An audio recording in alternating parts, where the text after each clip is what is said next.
Welcome to another episode of Heroic Hotline. I am really excited to welcome Peter Herbeck to the studio today. Peter is a longtime warrior in ministry to men. I remember back when he was doing Crossing the Goal Line on EWTN. So welcome, Peter. Great to be with you, Sean. Thank you. So you've been doing ministry for a long time. And you do both ministry to men and a wider evangelization with Renewal Ministries, correct? Yes, I do. What got you started in ministry to men, and how long ago was that? Yeah, it's interesting. It goes way back. Before I mention that, I just want to say Danny Abramowitz just sent me something. He used to be on the Crossing the Goal program with Curtis Martin and I and Brian Patrick. Well, EWTN we did 153 shows and they were a half hour long, and I think they cut them down to like 15 minutes or something like that.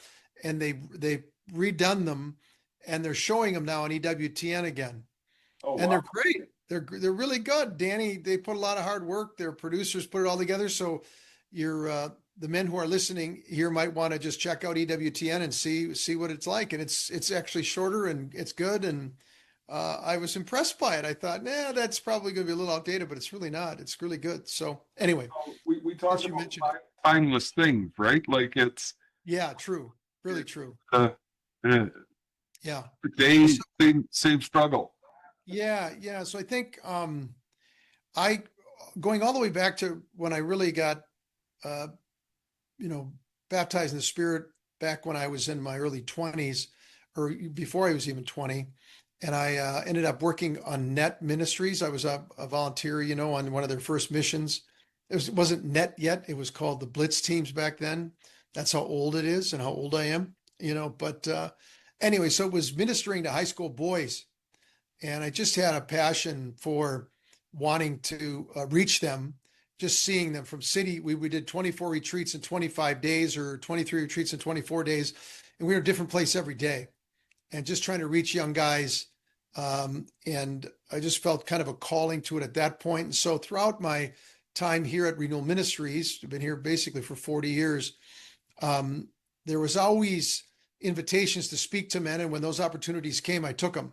You know what I mean? Among other things, considered it a priority because of the role men play in their own family life and how critical it is when men are able to lead things spiritually. So did that. And then Curtis and Danny and I and Brian Patrick got together at one point because we met crisscrossing the country at men's conferences together. That's how we got to know each other. And then the show emerged, and then even more opportunities ended up coming. So we just think it's absolutely critical that we reach men, and then you have to have the right kind of people to reach men, and able to talk straight to them in a way that they can relate to. Yeah. It's not too theological or too out there or too soft or too whatever, and just normal guys having a passion for men, and that's basically what we did, and So being honest, passionate, transparent, serious. Um, you know, it's a moment for men. It's a men moment, no doubt about it. and so you were at the forefront of this. I know I had the opportunity when I was much younger to do a couple shows at EWTN with Steve Wood, the Oh carpenter. yeah. Oh yeah. Good guy. Wonderful brother.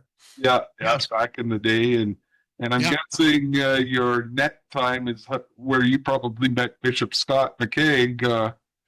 No, I actually met him after that because I was probably 12 years ahead of him or something like that in Okay. the net orbit. I was in college at the time at St. Thomas, and it was just an experiment when I went out. They went out in the J term, the month of January, sent a van out during a break between the semesters, and you could get a credit for it at the school. So the next year, they sent two vans out, and one of my buddies, I was in the seminary at the time, one of my buddies was from St. Paul, and he was on that first van, and he led the next year one of the vans and said, "Hey, you got to come with me." So I said, "Yeah, let's buckle up." We went. So we had 12 of us in the van, and we were in the Diocese of Fargo, in the month of January, which was unbelievable. Yeah. So, but it was good. A whole new learning experience. Yeah. I came to know Scott later. Yeah. Yeah, really good, man. Another excellent leader. We're blessed to have him as our Episcopal advisor up here for God Squad Canada and Heroic Men Canada, Wonderful. and we get to ride motorcycles with him, and it's like sitting at the foot of the rabbi. I've been organizing motorcycle trips, and just no, he loves that stuff. He loves it. Yeah. He loves the manly things, and how it was interesting. We were having this we're having a conversation with my board on our 29th annual men's conference here in Calgary coming up that we're planning. And congratulations.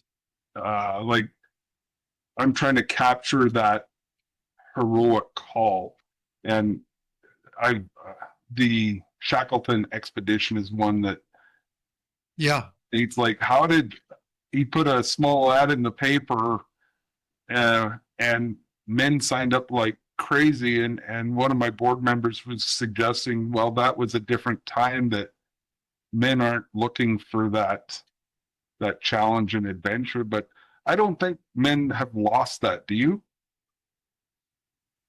No, I mean, you see it. They're doing it in many, many ways. Men love physical challenge. They love doing it with other men. They like to, make sacrifice for a cause. There's all kinds of things that are natural. And I think the men are just like we always have been. I mean, I don't think the nature of man has changed in the sense of, you want to do something heroic, you want to do something bold, you want to make sacrifices, you want to do it on a team, you want to go shoulder to shoulder with other men, you want to test yourself, you want to help others get across the goal line, you want to do all that stuff. Most men are like that. They have a dimension of it. Some guys have it in spades, other guys, there's a range, but there's something there that men, they want to lay down their life, they want to, for a purpose, they want to find one that's worthy, that they can do so. Yeah.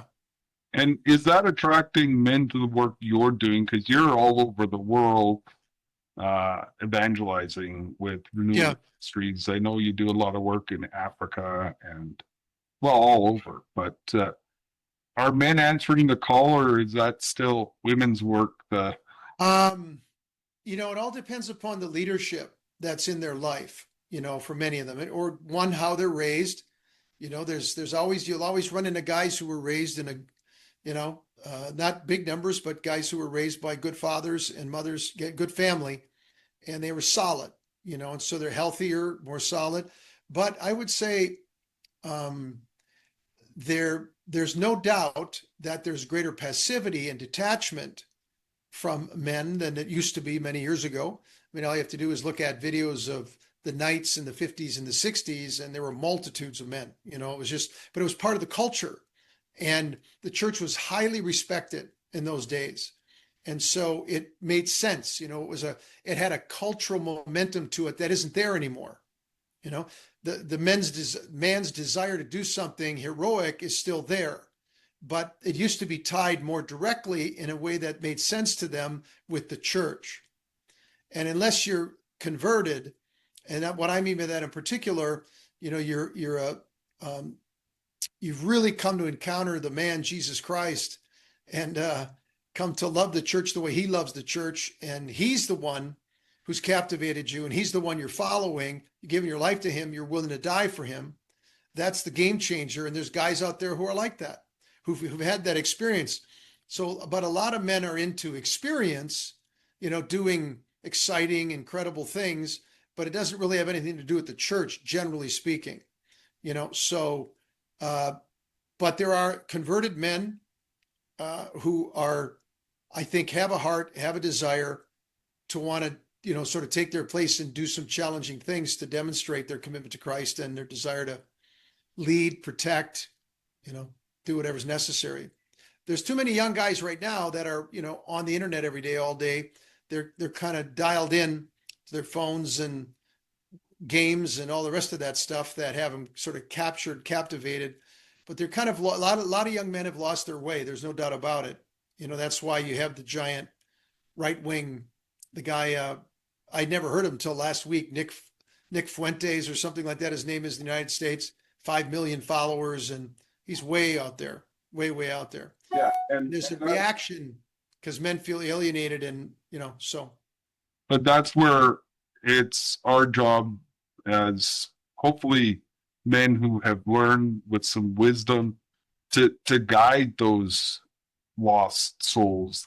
Because he's way out there, and man, I do not recommend your boys following him for That's for sure. advice.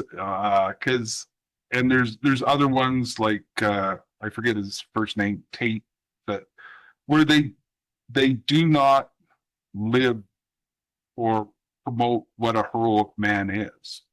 And, and there's no better example than St. Joseph in my mind. So other than Jesus. Well, I know what you meant. Even Jesus, actually, Deacon Harold Burke, Sivers, and myself, we got into that conversation a bit, just how intertwined the Holy Family is. Yeah. It's because Jesus learned manhood from Joseph. Yeah, for sure. And it's a mystery that I've been reflecting on quite a bit, just how intertwined the Holy Family is. Like when you go to one, you get all three kind of thing. Yeah. With your experience, like you've been in ministry a long time, and there seems to be this hunger out there, but also this excitement about trying to evangelize and reach more people, with a goal of 2033 being in I don't know if you've heard about the Global 2033, or just trying to finish the mission, as it were. So are you seeing an uptick in your organization with that hunger and that? Yeah, I mean, I think we do. Like, for example, one arm of our ministry is an outreach to young women, young men, all the way down into junior high camps, and then high school outreach, some college, but we've got young adult guys at that age who've kind of come through the pipeline that, on the guys' side, we've got I think a really good combination of, with the camps in the summertime. They're pretty packed junior high guys, and it's kind of led with key high school guys, and then young adult guys, and then some of our team members, our top team members, and really helping guys encounter Jesus for a week in a different way than they have at any other time in their life. Because the camp is it's got a high call to it. There's a lot of physical challenge in it. There's a lot of teamwork in it. There's a lot of brotherhood building. There's a lot of fun in the whole thing, serious worship, adoration, sacraments, all that kind of stuff. And, but they get challenged physically in a good way. And again, team building kind of thing. And they kind of bond together as brothers. And then they kind of walk through the school year together in different ways. And they still keep it up doing challenging things. They meet in the schools, they lift weights early in the morning, do Bible studies. They're in, just did one of the leading young guys who just graduated last year, fantastic young guy, drowned in August in a swimming accident in Lake Michigan, and he was a very high impact young man, very gifted, very smart, very dedicated to the Lord, a born leader. That was a loss. It was painful for everybody, but just all the men, all these young guys, high school guys that he impacted, and others came together, and they decided, his birthday was just a week ago. They decided we're going to do a 10K because he loved to run. We want to do something. We're going to do a 10K for Xavier and see if we can get 100 people there. They got 500 people there. Oh. And the Lord was at the center of the whole thing. It was absolutely amazing. And And Xavier usually finished in the top 4 or 5, what he would do in races, and then he'd go back and he'd run back and he'd run with his friends who were having a hard time. He even did that at camp, as a young guy, and run with them all. You can do this, kind of run all the way. So all these young guys who got there in a hurry did the same thing. They went and ran back out and found the guys, a priest, a young priest in the area who works with them, is like a major league runner, very good. And he just blew everybody away, and he was ahead of everybody, and he's running. I get there late. And he's running against the grain, and he's finding people who are struggling, and he's getting other guys to do it, to have them keep going. They can do it. They can make it across the finish line, and it was just an unbelievable event. I mean, it was super. And it was driven by these high school guys and young adult guys that were friends with this young fella. And then they also did these, what's it called, rucking or something like that, where you do a combination. You got to work as a team to get through all these really difficult obstacles under barbed wire, carrying huge rocks, getting up hills. You got to do all these things. It's difficult to do. And they were wearing this was after their friend died, and they were wearing a T-shirt that had the name of forged is with a crew, where they had forged is their label, and they have a crown of thorns and in the forged, and they have, it turns out the number 2 runner in the history of this kind of I forgot exactly what they call it. They have all these different challenges you have to make in a certain amount of time. He was there, number 2 all time, to give awards and things. And he saw these young guys. He goes, "Who are you guys?" And they told him, he said, "You guys work together. It's unbelievable how much you work together, because it's a team thing. Everybody's got to get through it, and the challenge." And then he was up on the stage. He goes, "I want all these young men to get up here. I want it. What I saw today from them was unbelievable, and tell them why you're doing it, And they gave testimony. All kinds of men, young men and other men were there, and they're sharing, that it's their commitment to Christ and their brotherhood together in Christ, and so it motivated them. So it's a critical part of what they're doing, that you have, physical challenge, bonding together, goals and purposes, as well as deep worship, adoration, encounters with the Lord, but they have to be challenged. And when they've got a good leader, we've got a really fine leader, Steve Norman, maybe you know him. I don't know. He's Canadian. I go with us.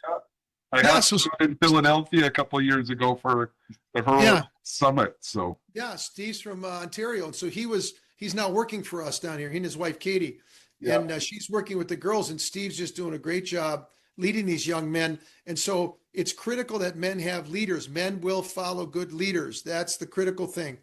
Number 1. Number 2, they have to be challenged, and they have to be challenged to fight, to come into the light with their life, and when men do that, they start experiencing the mercy of God, the grace of God. They start getting free. They start having some hope that they can get over these obstacles of sin that they're battling with, that they're holding on their own, that they feel shame about, and all that.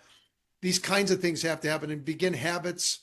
We do stuff with their fathers and sons and all that. So that's really important too. The whole thing of turning the heart of a father towards son, son toward father is really, really critical. I'm sure you've done that many times over the years with your strength for family, fatherhood and family and church. So that was and getting to see some of those fruits, like you talking about this young man, and this is really exciting to hear.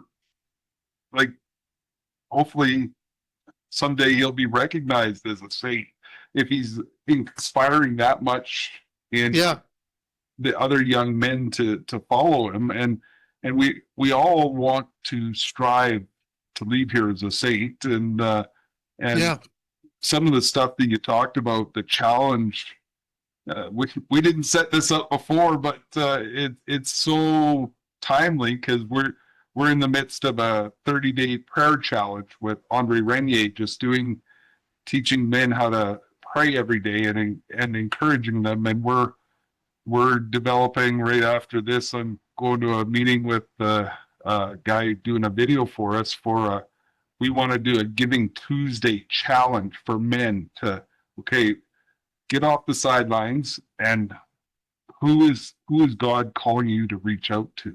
Give them a call, take them for a coffee. Like, one of the things that, take it offline. It's nice. you talked about them being stuck at the computer, where invite the offline, meet in real person, real connection. We call Yeah. it shake outreach, like missionary disciples that just do it one man at a time.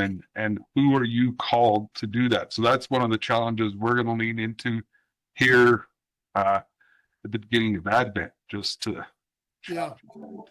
to reach out and make those connections. So Yeah. That's great. and build the kingdom, and that's how you build missionary disciples, is by inviting them, right? Yeah. It starts there and then walking with them. Yeah. Absolutely. And again, it can be very helpful. I mean, it's great to have a small group together and focus on, you know, helping each other pray, helping each other draw closer to Christ, sharing your lives, absolutely critical piece. But being able to take the step into being invitational and meeting people, you know, guys who probably have drifted away from the faith or whatever, that are in your orbit where the Lord, you already have some kind of contact. Take a deeper step, being able to build friendship with them and to be able to share your own story, which is really critical, and then just walk with them over time. And then you know, whenever you have like a mission for guys to be on together, it really, really helps. I mean, it really helps. You know, so the band of brothers thing is real, you know, and if they're doing it for a purpose and they're not alone in it, it's powerful. Well, and like Father Larry says in our Be a Man series, is there's no such as lone wolf Christianity. Yeah. It's meant to be. Jesus sent them out two by two. Like it's meant to be a brotherhood that Yeah. builds one another up, right? And supports. No, you're right. And that's where, like, the motorcycle rides, I started them with Jeff Gavins, and then we got Bishop Scott involved, and we were doing some extreme riding, long days, hot, and we were evangelizing on the way. And it's so much easier when you're doing it with other brothers there to support you. Yeah. It's amazing how much confidence it gives you when you're back alone in your community. Well, I was able to do that in Montreal and South Dakota. Yeah. Like, why can't I do it here in my backyard, right? So Yeah. That's a different step for sure. I mean, it's something that can easily be done, but it just feels different for guys. It's like, hey, I'm talking to total strangers out there, you know, in 500 miles from home, and it's easy. I'll probably never see him again, you know. So somehow it just makes it a little bit simpler, especially with other guys who are doing something similar. You got something to share. You got something common. People are interested in the Harleys you're riding, you know, and whatever. And so you have an intro.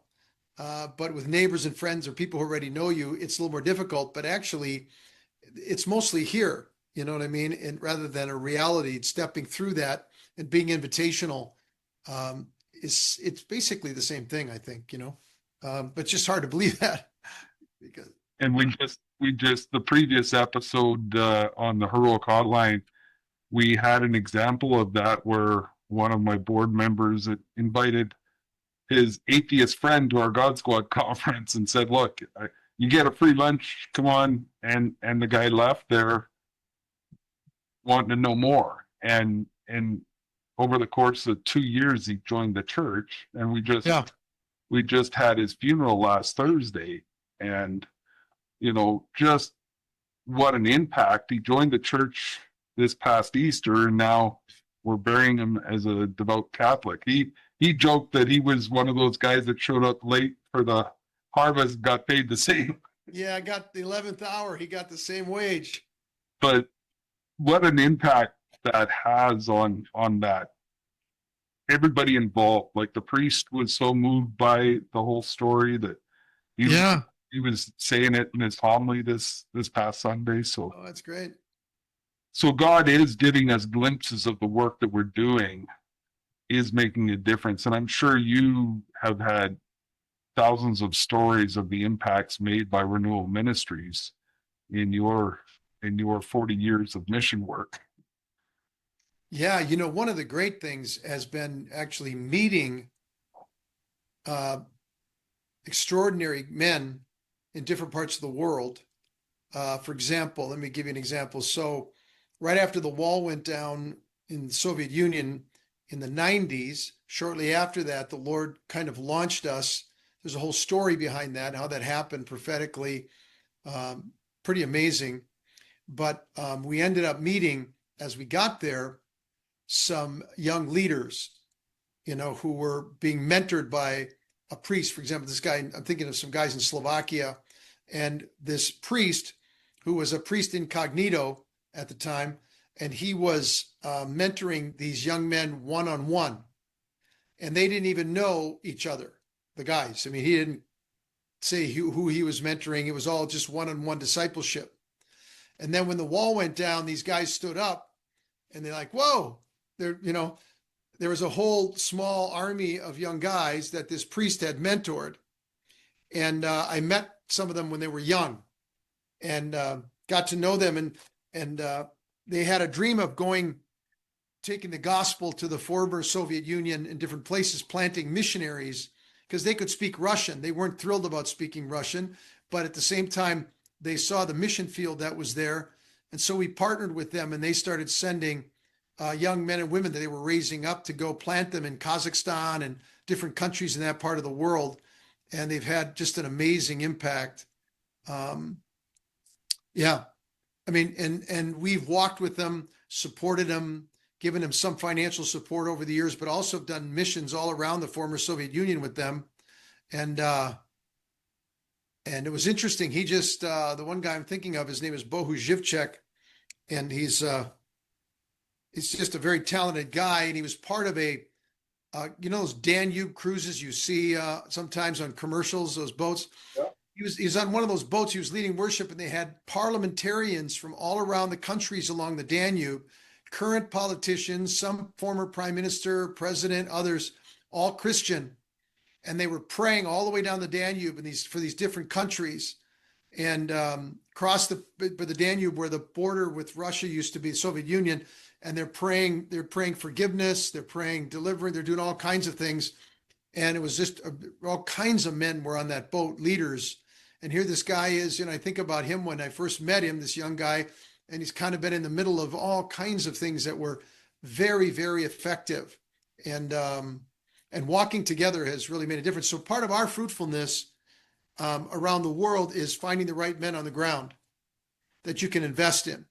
Clergy, laity, that's kind of the name of the game, is finding really solid people who are high capacity people, but just need mentoring, coaching, and support, in different ways. So That's great advice as we try to build out across North America and beyond for ministry to men. With our hope is every diocese has a vibrant ministry to men going in North America and beyond. And that's great advice. And I was just in Poland with Jeff Cavins, and we went to Czechia, Prague.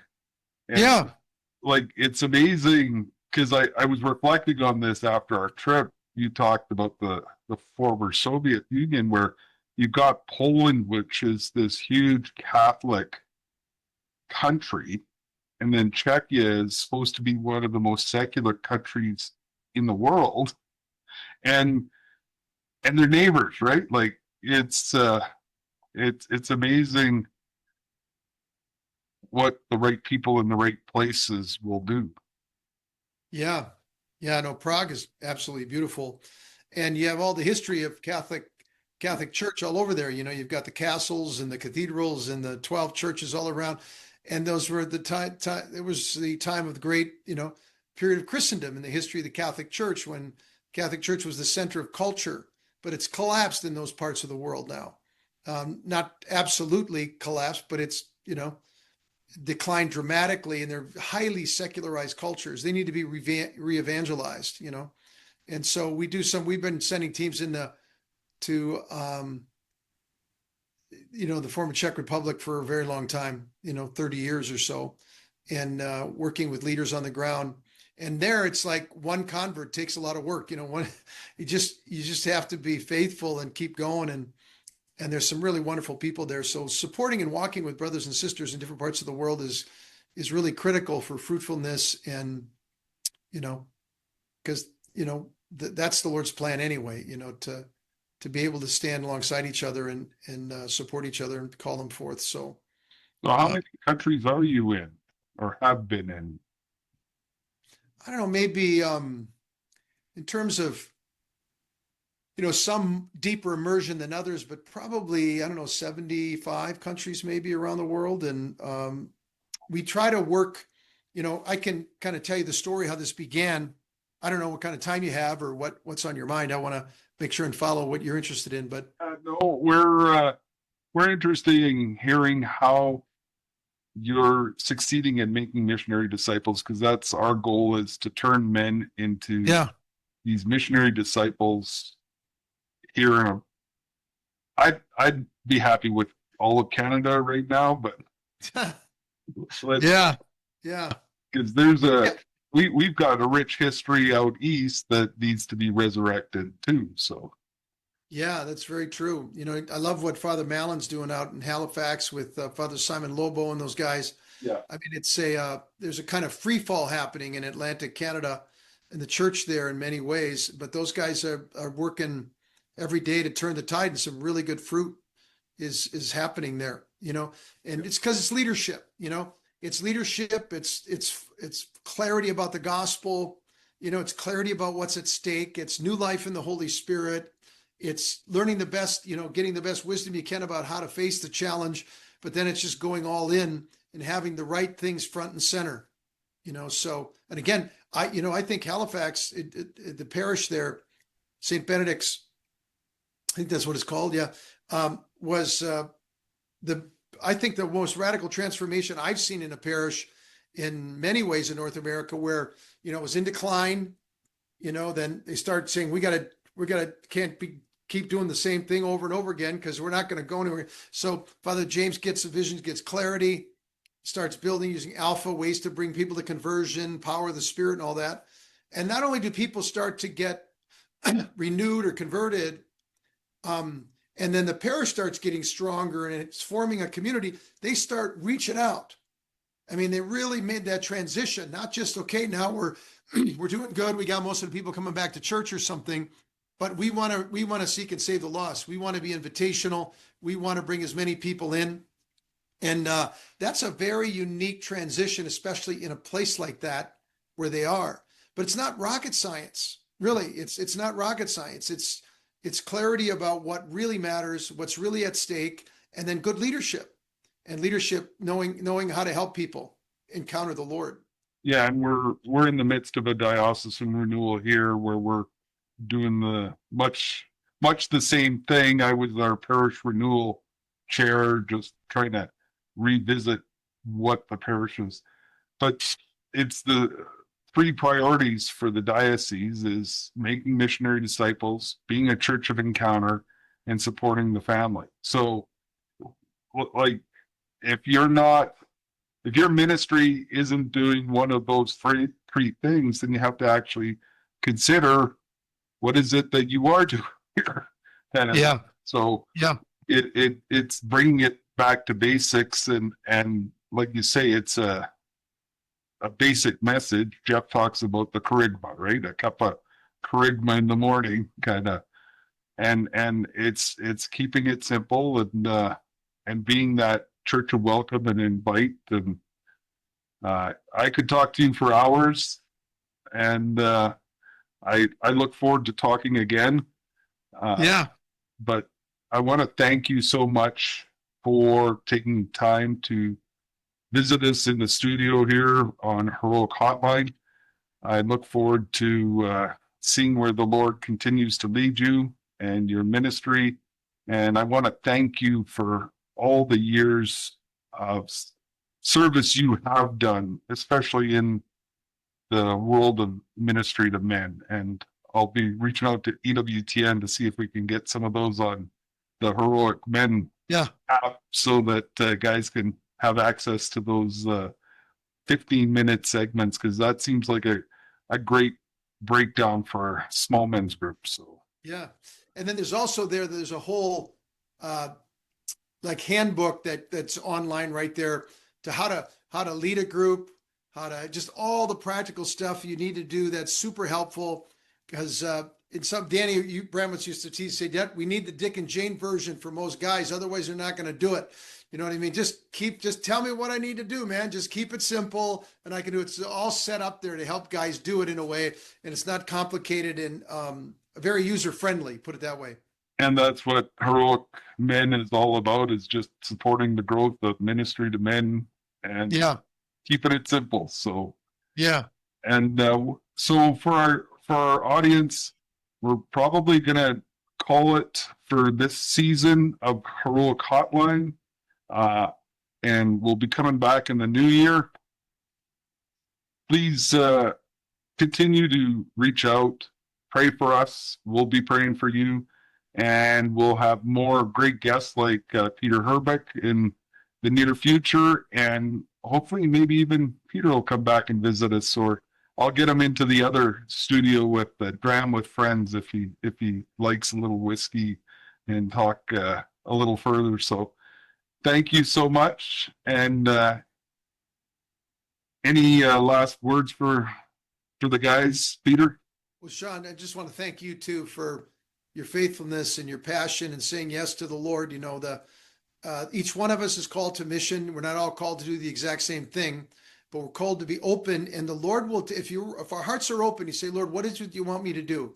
And you give God permission. Say, Lord, I invite you. I want to do what you want me to do. You pray into that, brothers. The Lord will show you. And then what you'll find out, you take baby steps and following the prompting of the Lord, you get support from other people to help you listen and hear how to take those steps. And then when you start moving in what God's called you to do, when in your home or outside your home, it transforms your life. And you feel like, wow, I wish I would have known this a long time ago.